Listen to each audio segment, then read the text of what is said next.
Good evening. Welcome to the Who's Left Podcast, a show about Indiana politics, history, and culture from an unapologetically leftist perspective. My name is Scott Aaron Rogers, and I'm broadcasting from Bloomington. So this past Saturday, Hoosiers at nearly 30 different events across the state came together to protest immigrations and customs enforcement and the agency's use of Miami Correctional Facility to house detainees. You know, when the Department of Homeland Security announced plans to hold people at the Indiana facility last year, they dubbed it the, quote, Speedway Slammer, despite the site being 70 miles and over an hour's travel from the home of the Indy 500. They are neither geographically correct nor half as cute as they think they are. And their cheeky name game hides the real horror taking place at the country's immigration detention facilities.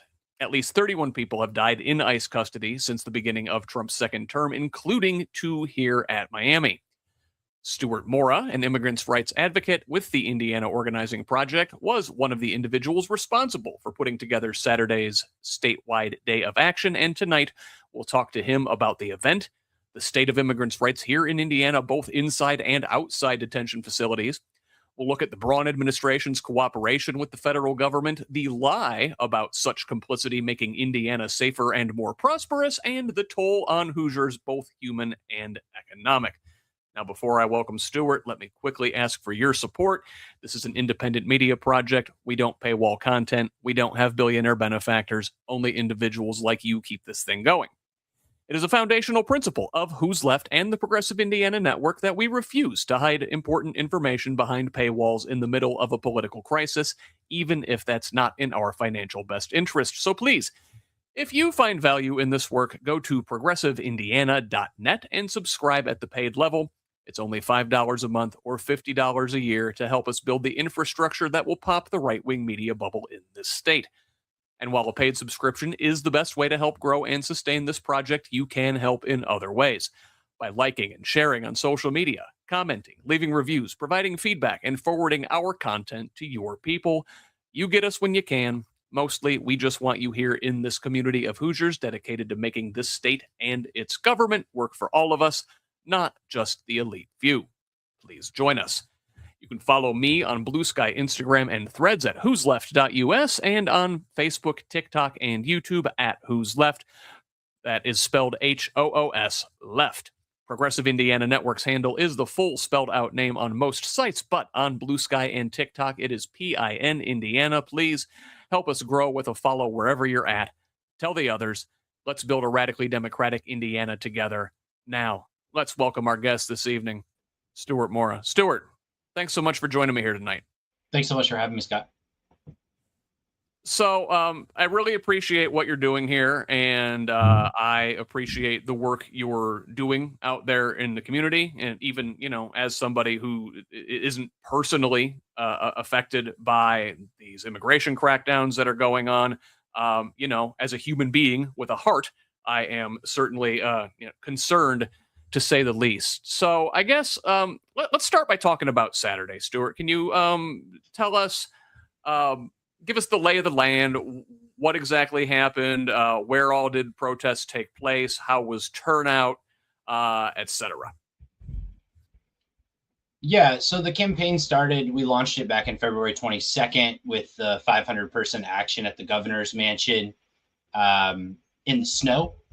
And we've built it out little by little.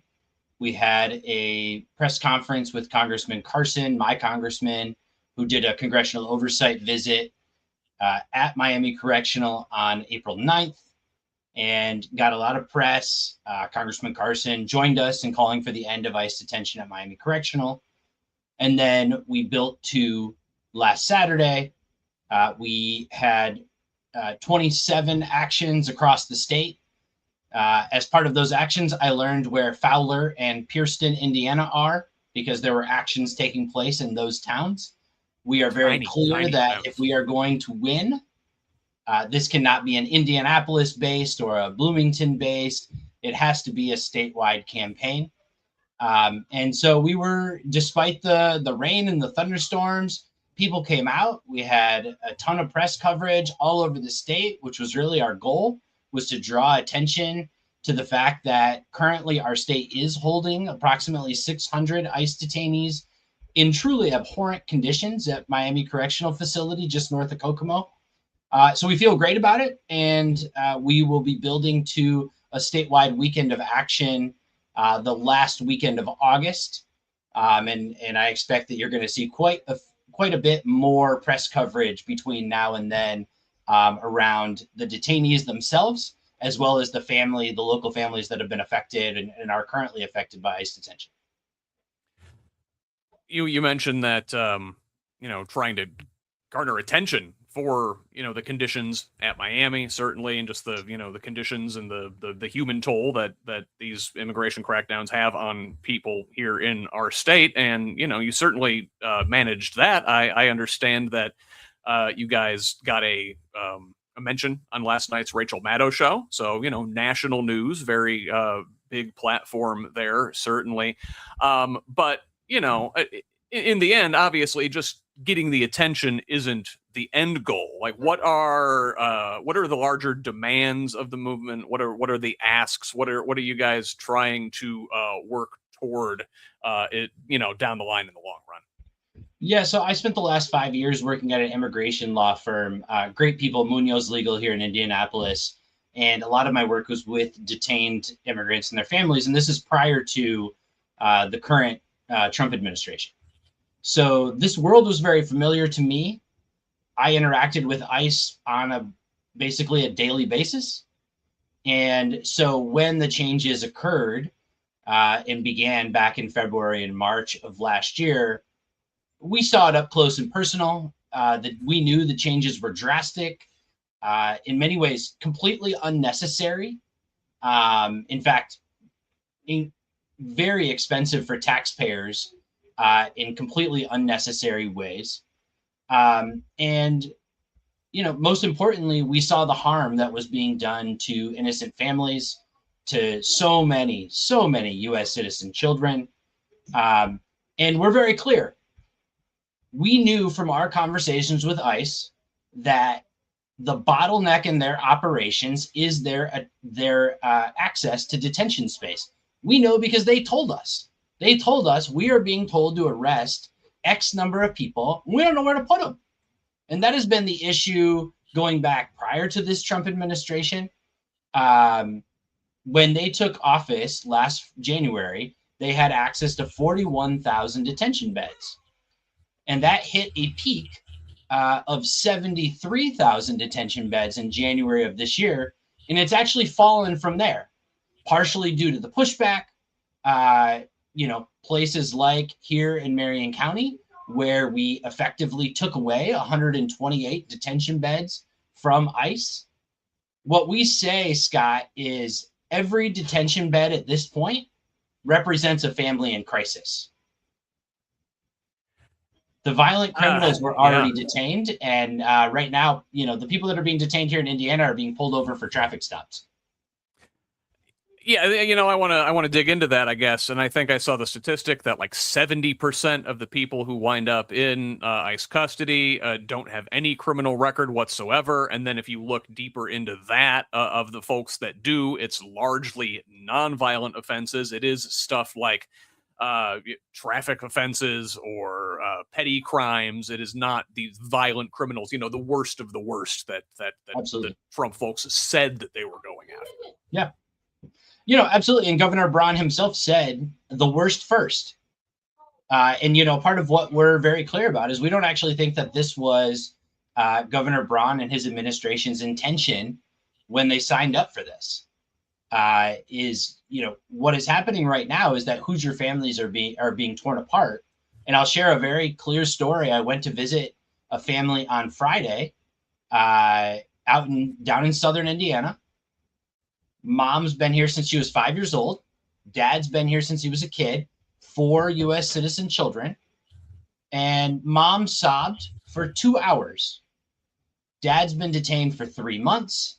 Imagine the toll that is taking on 4 children. And she, as she was crying and telling her story, what she kept going back to is my kids don't deserve any of this. He is a great dad. He's been here most of his life. He has no criminal history. He was pulled over, Scott. He was pulled over for speeding. And now he's on month 3 in ICE detention. And our mutual aid network has come together to support that family. But there's no repairing the trauma that is being done to those children. And they're Hoosier children. And that's the thing I think gets lost in a lot of these. In a lot of cases, you know, the folks that are here, they have children who are U.S. citizens. That doesn't seem to stop the administration. They don't seem to care about the harm they are doing to their own citizens' children. And you know, larger than that, you know, listen. I understand that with a lot of these white nationalists in the Trump administration, they don't think those U.S. citizen children are legitimately U.S. citizens. But even if you want to think, okay, well, what about the people who, again, in their mind, are legitimate U.S. citizens? You're harming these families, you're harming their neighbors, you're harming the kids that go to school with these other kids, all the knock-on effects. Harm entire communities, not just these families, which again is bad enough as it is. Yeah, look, I understand that there are the Stephen Millers of the world, and I'm going to set them aside because I have spent a lot of time organizing in quote unquote red areas of Indiana. And what I know is that the people that I've met, many of them Trump voters, they believe in family. They're good, hardworking people. And if they know what is going on, if I share a story like what I just shared with you, they're going to jump in and try to help that family because they care about kids, because they care about family, because deep down they say, you know, it's not that woman's fault who was brought here as a 5-year-old who's been living here her whole life. The system's broken. But what about the kids? What about the kids? We got to look out for the kids because Hoosiers are family oriented. It's a true statement about this state. And I think that's part of what we truly believe is when people know the facts and not just the rhetoric of the Stephen Millers of the world, the vast majority of people are on our side. They don't want to see this unnecessary cruelty happen to innocent people. And it's true. I think most people are good people, and especially like when you know somebody personally in your own life, and that it really affects you and makes you see things through a different lens. You know, not just the over there that you kind of see on TV. But you know, one of the things that you hear from the anti-immigration crowd is, "Oh, well, we just want them to do it the quote right way." Well, I understand the administration is taking a lot of the avenues to do things the right way away. Correct. Yeah, correct. Look, we have there's 3 families that we're supporting right now. All of them, the mother, the wife, are U.S. citizens, right? So you're talking about the spouse of a U.S. citizen with U.S. citizen children being detained or deported. You know, I'm thinking through the 3 stories. None of them have significant criminal history. So what are we accomplishing? And these are people who have pending marriage petitions, right? They are going through the legal process. I spoke with a woman here in Indianapolis who's a U.S. citizen. She had her 6-year-old and her 4-year-old running around, sweet little kids. And I'll tell 2 parts of that story. One is they're on year 7 of going through the legal process of petitioning for him to become a legal permanent resident. That's step 1, right? This is a person who is currently in ICE detention. No criminal history. He was picked up as a result of mistaken identity. He's going to be detained at least another month. 6-year-old and a 4-year-old at home. And mom said, yeah, we got in the car, the 6-year-old, he kept telling me that he needs to be the man of the house now because dad's not here. Oh, man. And at 6 years old. And she said, we got in the car and I told him to buckle up, right? Like any parent would do. Told him to buckle up. And he turned to his 4-year-old brother and said, we got to put our seatbelts on or they'll come get mommy too. Oh, my God. That's heartbreaking That stuff. is, And it's the real trauma that our own federal government is doing to our fellow citizens and to the most innocent, sweet. Like, these kids don't deserve any of this. I am the son of a pediatrician, and my mom, as a pediatrician, is horrified because she knows the damage that's being done, and this damage can't be reversed. It's with them their whole lives. And I was going to say, like, even if dad's released tomorrow and gets his paperwork in order and becomes a citizen and they live happily ever after, that trauma doesn't just go away. Like you said, they're going to take that with them their entire lives. They're going to need therapy inevitably down the road. Everybody should go to therapy, but like these kids are especially going to need it. And it breaks your heart. And to be just cynical and put things in like raw black and white numbers for folks who want to do things that way, that's an additional strain on the healthcare system right down the line, the mental health system, which we already is underfunded and understaffed. This Miami facility that you guys were organizing against, right? The governor and ICE, they advertised this thing. It was going to be some boon for Indiana, right? That we were going to make money housing immigrants here, that they were going to get paid like 4 times the regular nightly rate that they charge for housing, folks on the state side next door. My understanding is that Indiana invested a lot of money up front to upgrade this facility to house these detainees. $16 million. Yep. And we're not getting paid for it, or we've only been paid a very small amount relative to what we've put out for it. Yeah, the state has lost money thus far. The federal government is 4 months behind on payments. And if you want to, one of the things I've shared with our leaders to provide a little hope, a little glimmer of hope, is they just announced they're closing quote unquote Alligator Alcatraz down in Florida. I saw that. And, the rhetoric is all over the place, but the reality is that the federal government never paid back what they had promised the state of Florida.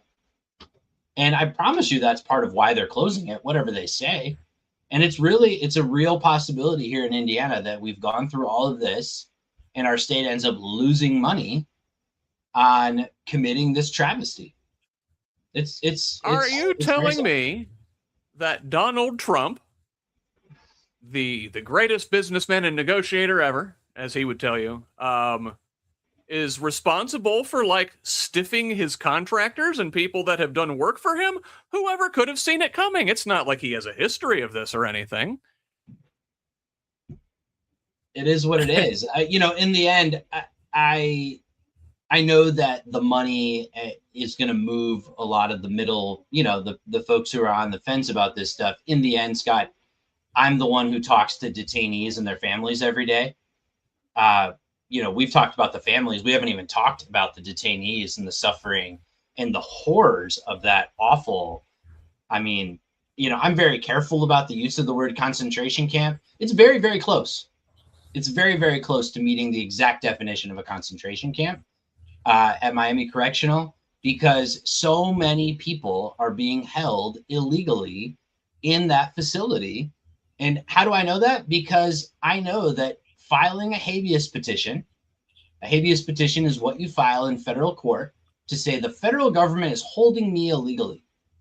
There's so many pending habeas petitions in the Northern District of Indiana, which is where Miami Correctional is, that it takes 3 months, over 3 months, to get a decision on your habeas petition. While you're sitting there, many cases, we know they're being held illegally. We're just waiting for a judge to order it.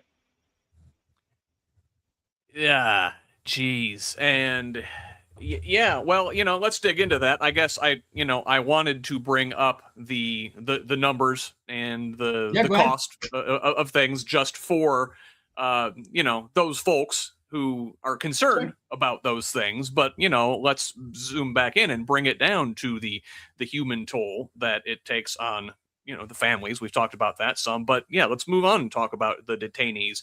Obviously, you said that these folks, in many cases, are being held illegally. Even if they're technically being held legally, they're being held often longer than they should be, or on charges that wouldn't warrant deportation or whatever consequences that the administration is promising. And then the conditions inside the facility, just day to day, also not great. I understand a couple people have died there at Miami. Correct. Yeah, 2 people have died in the last 3 months. Unfortunately, I'm going back to February. I remember I was at an Ash Wednesday prayer vigil out at the Clay County Jail in Brazil, which is also a nice detention facility on Ash Wednesday. So I remember it very clearly because Lorth Sim, the first gentleman who died, the death was announced that day. And I had said a week prior, because we were talking to detainees and we knew there is no medical care, there is no responsiveness. And I said, somebody's going to die in that facility. And within a week, somebody died. And within 2 more months, another person died. And the detainees told Congressman Carson, and Congressman Carson said this at the press conference, the detainees said there was a medical emergency. We tried to get the guards' attention. The guards thought we were joking, and the person died. Imagine being in a facility, a very stressful facility. Everyone can agree that being in a prison is very hard on your physical body, not to mention your mental health. Imagine the fear of, what if I have a medical emergency and they just don't respond? I mean, they already know I can't get my prescription medications. Yeah. I can't get basic over-the-counter stuff. If I'm sick, they ignore me, and maybe 2 weeks later I get some Tylenol. They already know this stuff. They're already living in that facility. They've seen 2 people die. And, I'll share one story with you, Scott.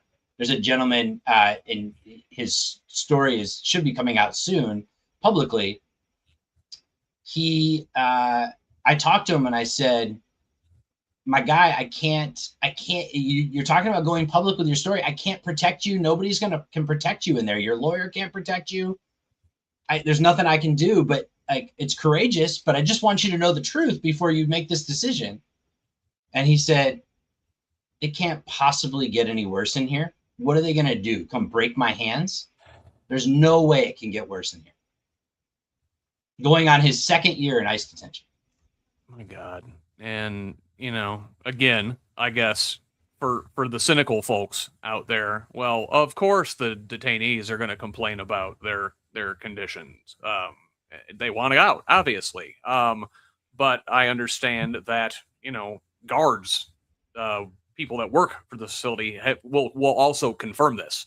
And we've got at least one person on the record who has done so. Yeah, look, I think there's a couple of things, right? Remember that a part of what happens within the ICE detention system is that people get bounced from place to place.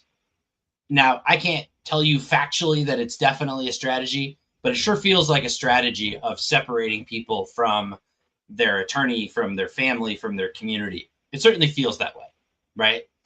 But what that means is the people that are in Miami have been in other facilities. They're comparing it to something else, and they are saying 100%, not one detainee has disagreed.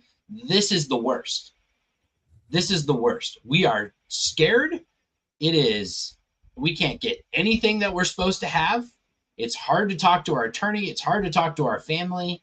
The medical care, we were told 2 pair of underwear, 2 pair of socks, and the laundry broke for 2 months. Right? Ugh. They're literally we're living in filth. They lock us down all the time. And here's the reality. Here's the reality here in Indiana. We signed up for this. We didn't have the staff for it. And yes, I say we because this is our state's facility.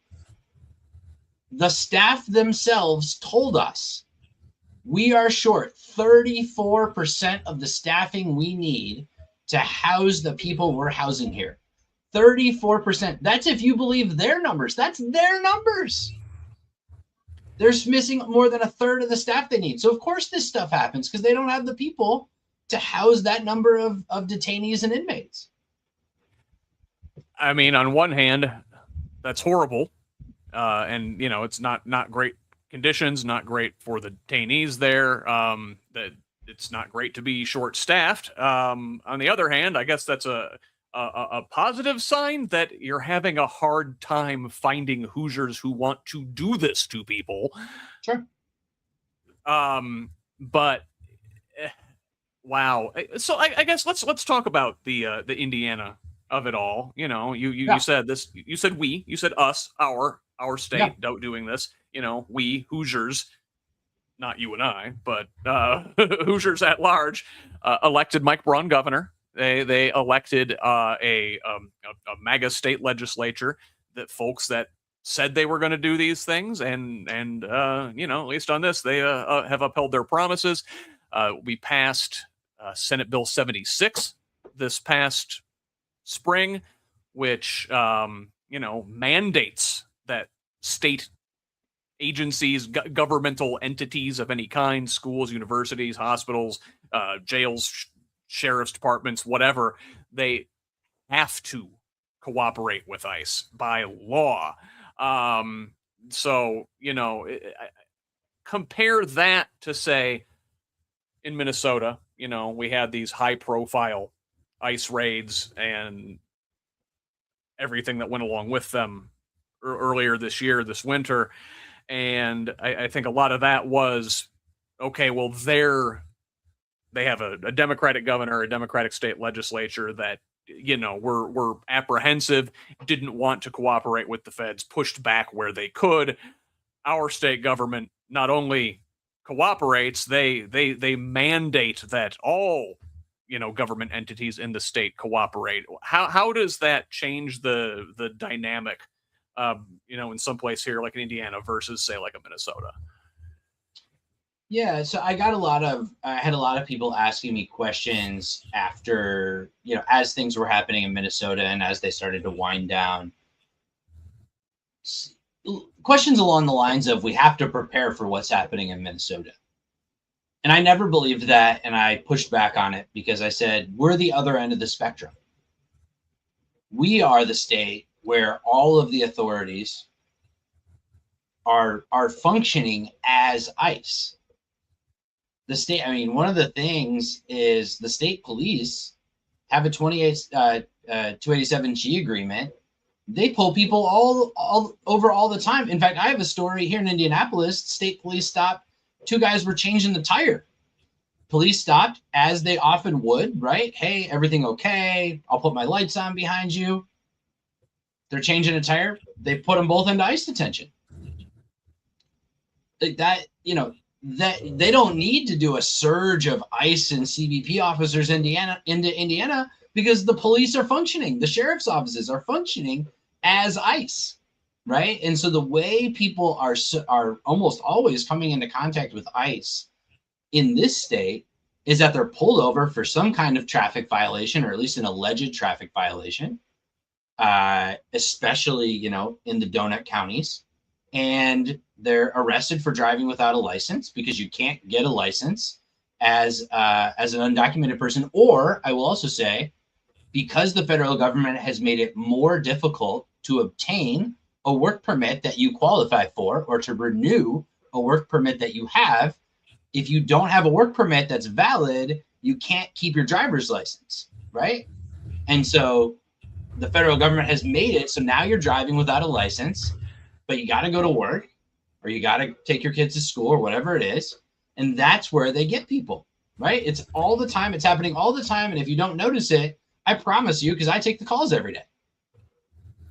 And these are the kind of things that they're rounding people up for. These are the non-violent. These are the 70% that we talked about earlier. Their only violation is something. It's a paperwork violation. It's I didn't have the right piece of paper. Be it. Sometimes there's not even a case filed. They pull you over for, you can imagine, right? You've probably been pulled over. Oh, they thought maybe I was speeding, or I had a tail light out or something, right? They pull you over. They don't even give you a ticket, file a case or anything. They just go, oh, you don't have legal status here. Come on in. You're going into ICE detention. I've seen that happen countless times. So they very well could just look the other way. Do you think that it's a problem with police in Indiana? They like enjoy this aspect of the jobs? Are you hearing at all from officers, be it state police, be it local police, be it county sheriff's deputies, that are uncomfortable with this situation, with being, basically made to do the Fed's job for them? Yeah, so I've talked to enough immigrants who have had enough interactions to know that not every law enforcement officer is arresting the person that they pull over and find that they don't have a license. Okay. One, there is the option of giving an infraction, like a traffic ticket, for no valid license. Two, it is the lowest level misdemeanor. So you can simply issue a summons. You don't have to arrest that person. In fact, if you're a law enforcement officer, it's more work to arrest the person and take them in and have them processed, right? And so the stories that I've heard, it seems, I can't tell you factually that there's certain policies in certain departments or that there's certain officers who are acting different than others. I can just tell you there is a spectrum of how law enforcement is handling this, and that's all I can say. Yeah. There is certainly no reason that if you pull somebody over that you have to arrest them for driving without a license. There's nothing in the law that states that.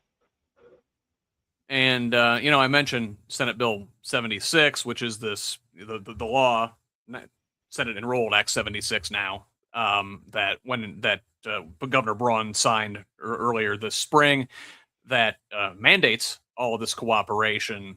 That hasn't actually gone into effect yet, I understand. That doesn't really take hold until July 1st. Is that right? So some of the things that we are talking about at this point are only theoretical, especially with the schools. How are they going to handle this the next school year? This one's winding down right now.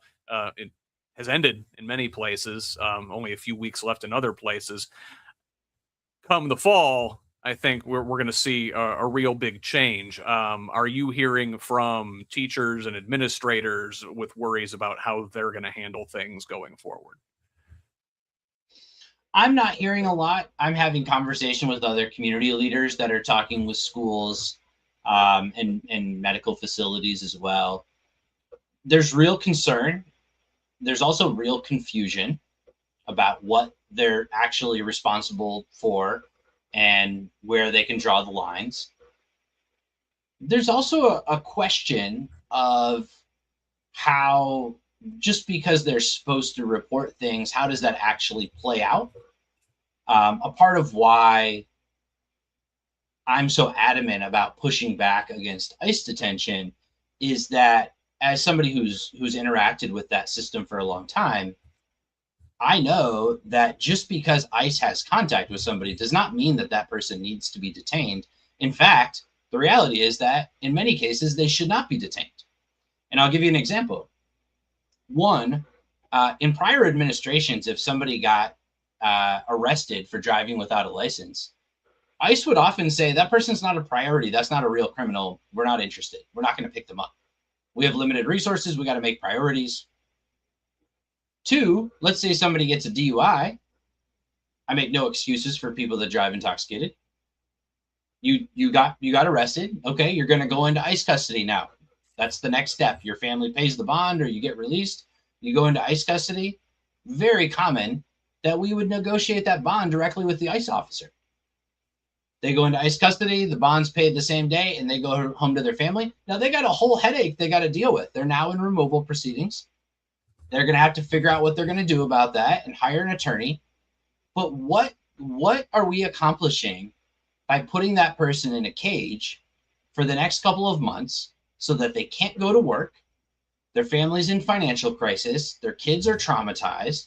What are we accomplishing with this policy? It's completely unnecessary. And that is a policy that comes directly from this current administration. They took away ICE officers' ability to negotiate a bond.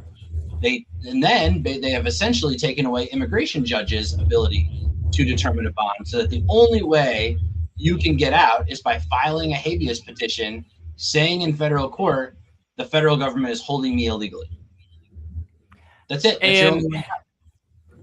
And you know, to come back on it, we've talked about this aspect of this before. That this is a poor use of resources. Like, there, you know, where are we going to put these folks? If there is this command that we're just supposed to round up everybody and, you know, not let folks go on technicalities, right?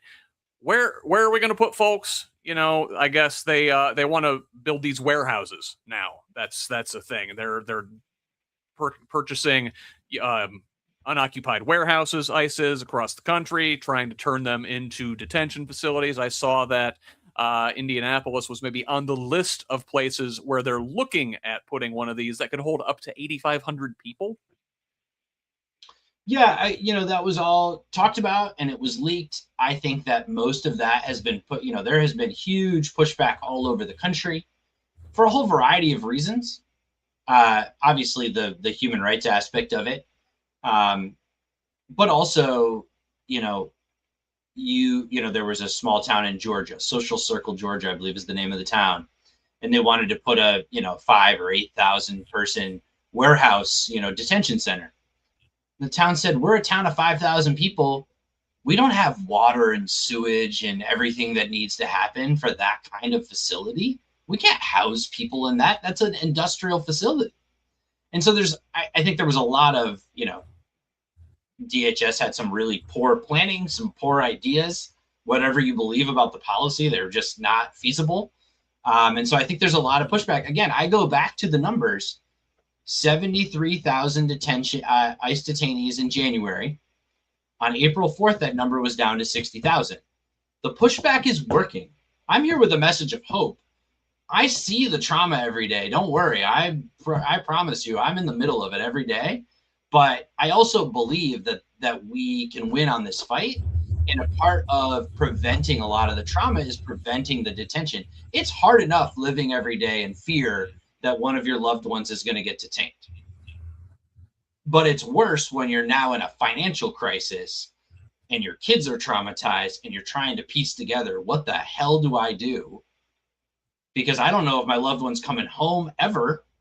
And then what does that mean for me and my kids who are all in school here and have lived their whole lives here?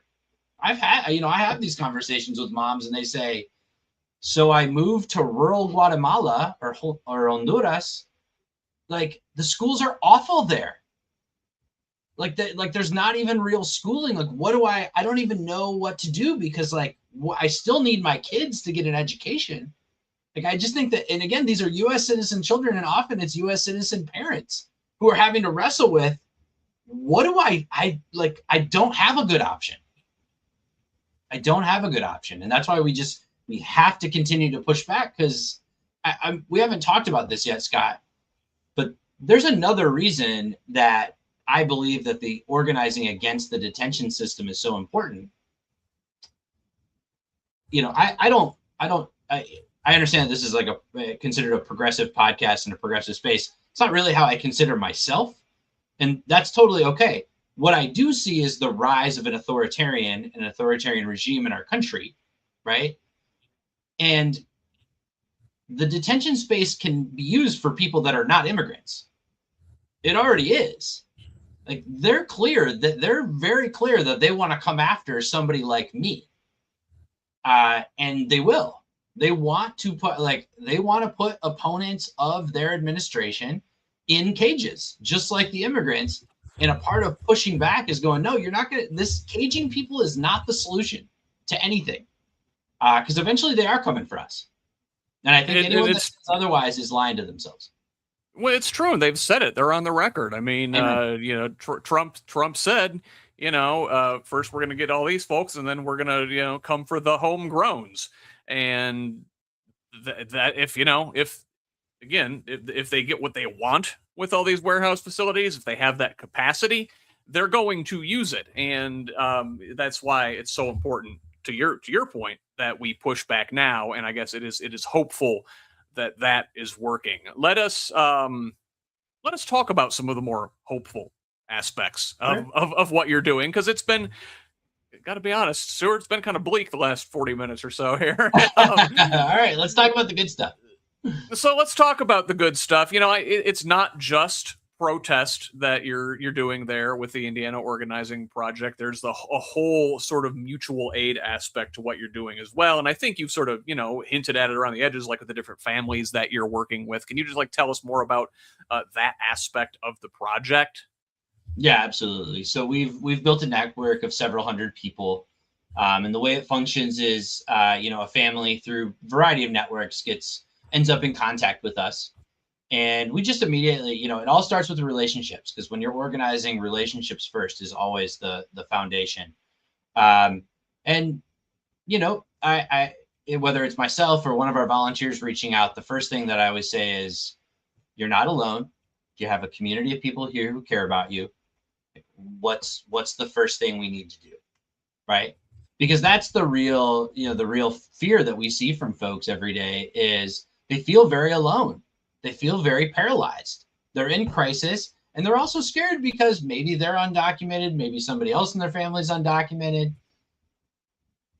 And so one of the beautiful things that we've seen is how the community has come together to support families all over central Indiana, really all over the state, in every way, right? Whether that's food or diapers or household products, toiletries, rent assistance, utility assistance, legal guidance, right? We've started to get a pro bono legal program off the ground, which is all volunteer, right? Attorneys and retired attorneys and paralegals volunteering their time going, what can we do? How can we be helpful? We see the crisis.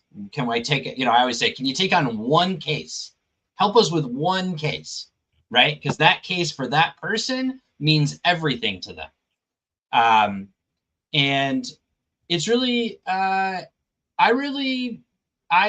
much as I see the darkness every day, Scott, I also see the beauty of real community, people who really care about each other and are trying to be the best version of themselves.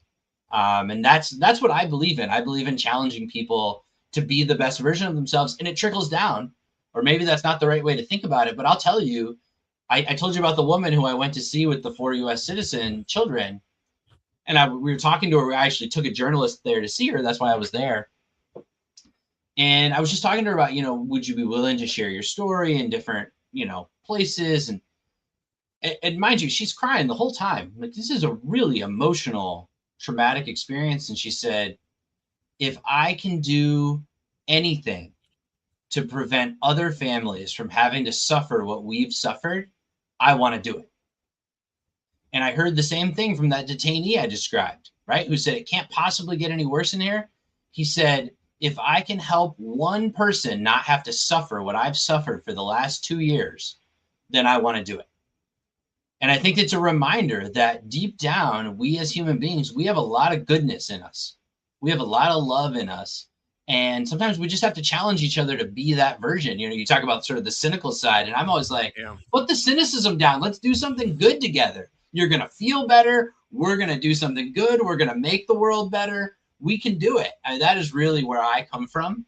And so, yeah, that's our mutual aid network. And if anybody's listening to this and wants to get involved in the public campaign, to end ICE detention at Miami Correctional or the mutual aid work, please find me, Facebook, Blue Sky. I'm easy to find. You ask around, my phone number's out there. Give me a call. Because we want you involved. There's a lot of good things. There's a lot you can do to be helpful and to be a part of community right now. How, I can tell that goodness, that care shines through on your end, Stuart. I can tell you're passionate about this. This isn't just like a job for you. How did you get into this line of work, the organizing? I'm sure there would be easier, potentially more lucrative things you could be doing. Why is this your calling? I went to Notre Dame many, many years ago, and I took some time off from Notre Dame, and I traveled around Mexico for 7 months, and I was out talking. I thought I was going to write a book. I was just out interviewing people every day in a very casual, informal way. I was 20 years old, and it was a great experience. I love talking to people. I love just trying to get to the essence of who they are. And I came back to Notre Dame, and a friend was bugging me, oh, take this organizing class, take this organizing class. It was a 1-credit seminar taught by Jay Caponegro, a lovely human being. Rest in peace, Jay.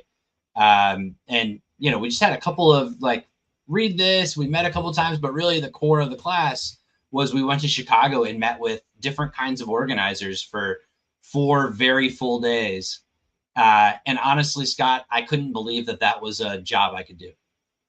I was like, wow, not only do I get to go and talk to people every day, but then we get to do good stuff and live out our values in the world based on those relationships. I can't believe this is a real thing. And so after college, I was recruited by Unite Here, which is the food service, hotel, casino workers union across the US and Canada. It's a great organization. I was with them for 13 years in various capacities. I took a job in a hotel here in Indianapolis to organize the union, something called salting, which many people have probably heard of. Yes. In Unite Here, salts don't get paid. It was, I took the job and I was there to learn, the draw for me was I wanted to learn how to organize. And they promised, and I could see the development of other salts. They promised, yeah, we're going to teach you how to organize. This is how we do it. And so I was with Unite Here for 13 years. I was the president of the chapter here in Indiana for the last several.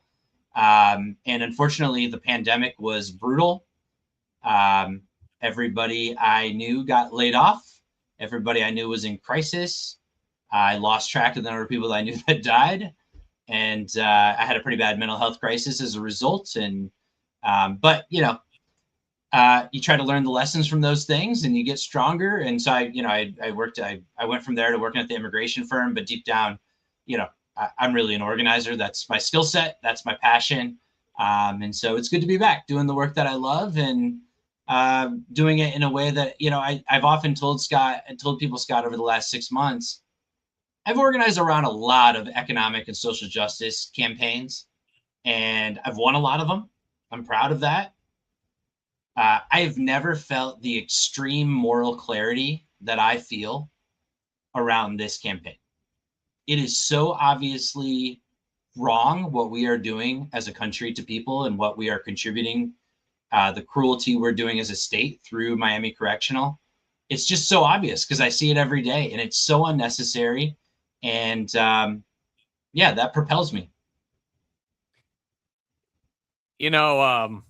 Working in, hotel, restaurant, hospitality industry, it can be exploitative. Folks there are largely underpaid. I bet you run into a lot of folks who are immigrants in that line of work. Certainly, there's a lot of overlap in that Venn diagram there. But what we're doing now just really, turns it up to 11. This, makes wage theft seem quaint by comparison. It's true. It's true. I mean, you're talking about,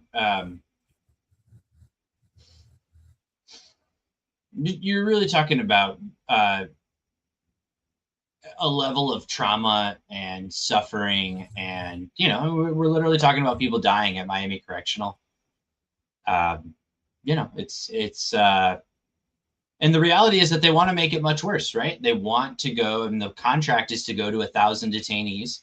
One of the things we've talked about from the beginning on this campaign is some people have a hard time seeing, when I say 12 to 18 months to win a campaign, sometimes people are like, oh man, that's a long time. The first goal of this campaign is to prevent the expansion of ICE detention in Indiana. Indiana is being used as a detention hub for other states. The people in Miami Correctional are almost always from out of state. A lot of New York, Pennsylvania, New Jersey, up east.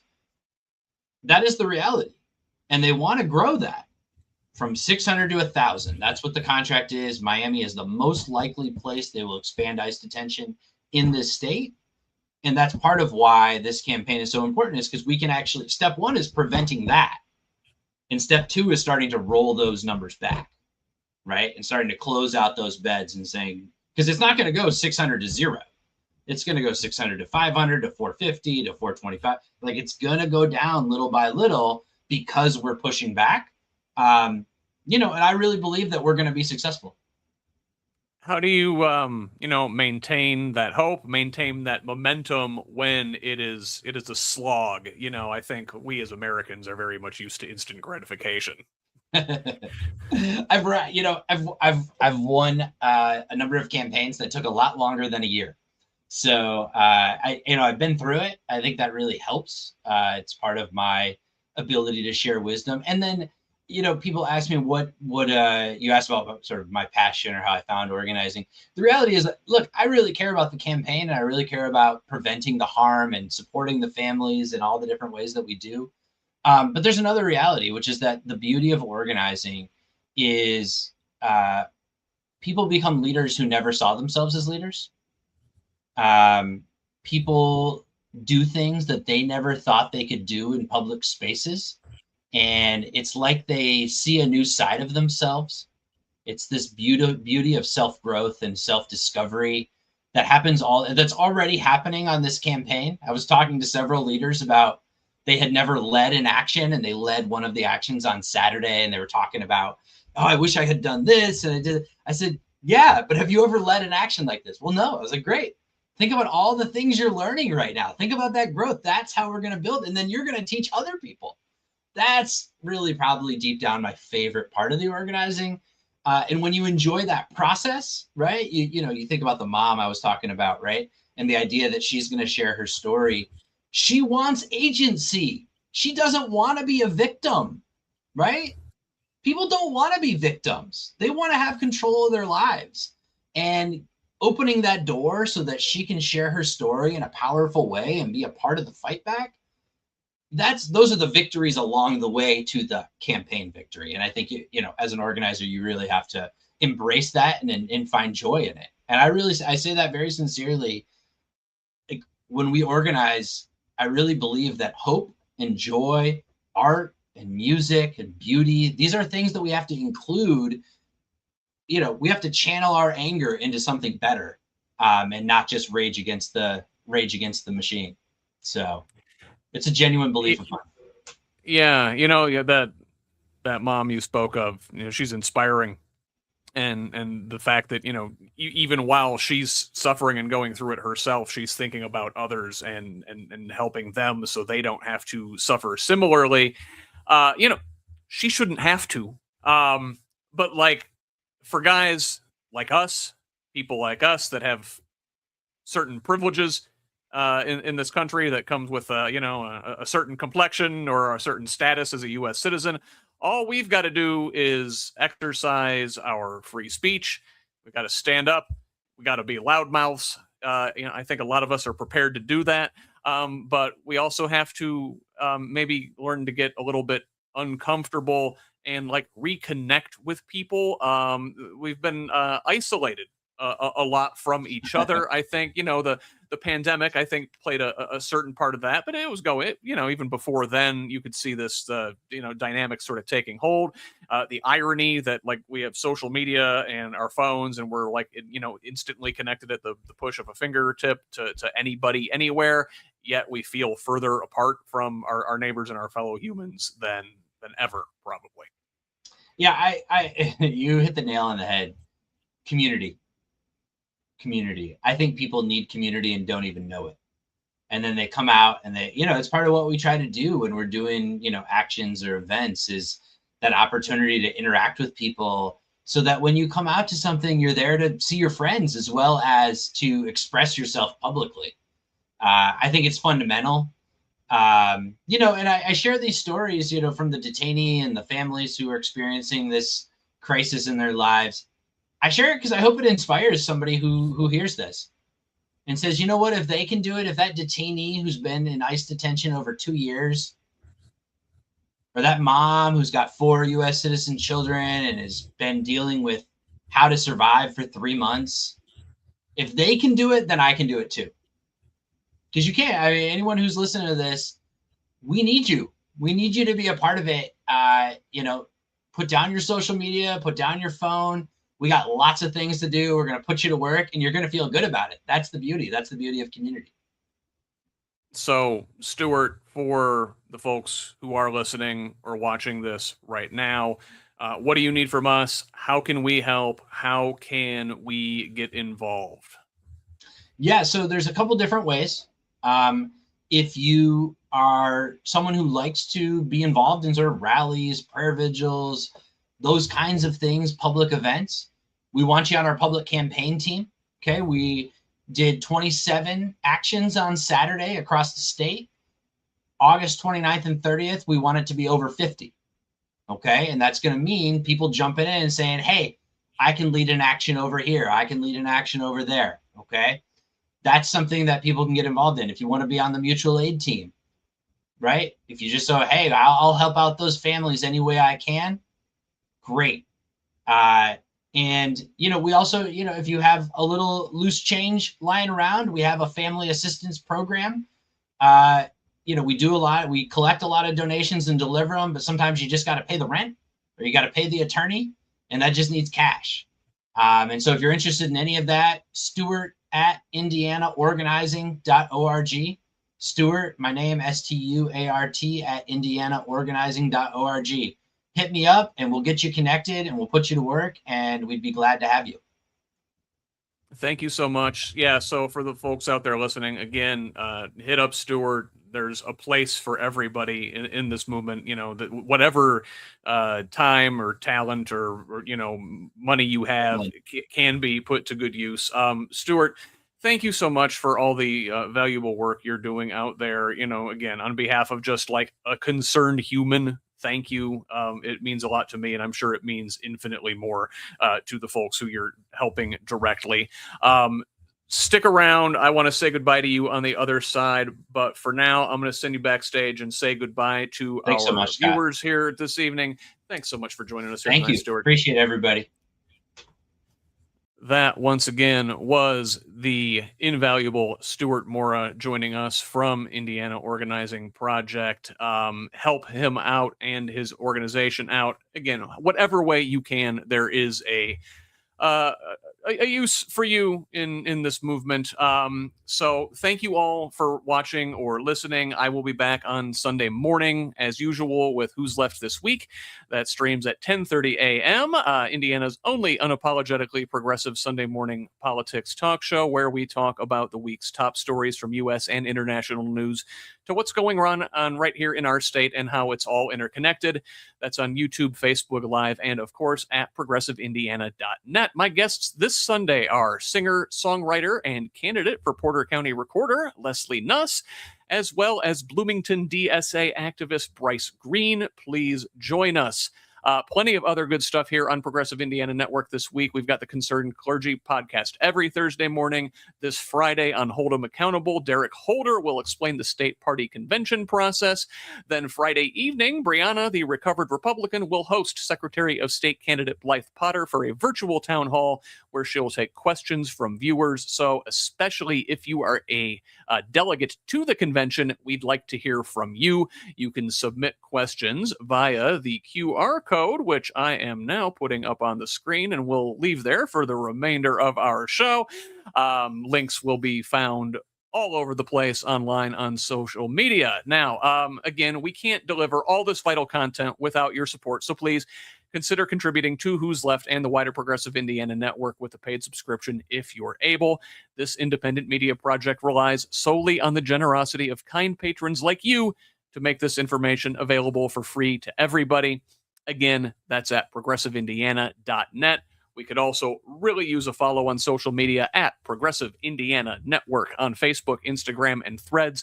Please subscribe to our YouTube channel at the same handle, and over on Blue Sky and TikTok, the handle is PIN Indiana. You can find me at whosleft.us on Blue Sky, Instagram, and Threads. It is at Who's Left on all the rest. That's HOOS Left. Direct message me at any of those sites with feedback, tips, ideas, and concerns, or email me at scott@whosleft.us. Finally, please forward the show to a friend and have them pass it on to Let's Keep Building This Project and a truly democratic state, one conversation at a time. Until the next one, I'm Scott Aaron Rogers. Love each other, Indiana.